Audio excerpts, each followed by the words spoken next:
бирок келечек муун катары, эртең күнгө кайдыгер эмес муун катары сизге сөз берем. Өз киндигибизди өзүбүз кесчү дагы күнгө Кудай таалам жеткирет деп.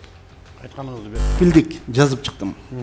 Мен ушул паспорттук далилдеримди жазып, 3 жылда 3 чоң маселени чече албасам, бул Кыргыздын Кытайга болгон 1 миллиард 800 миллион доллар акча суммасын, экинчиси акыркы жылдары чыр эмес өлүм менен коштолгон чек ара маселеси, үчүнчүсү коррупциянын тамырын кыркып, мындан кийин жакшы жашоо алып келүү кепилдиги.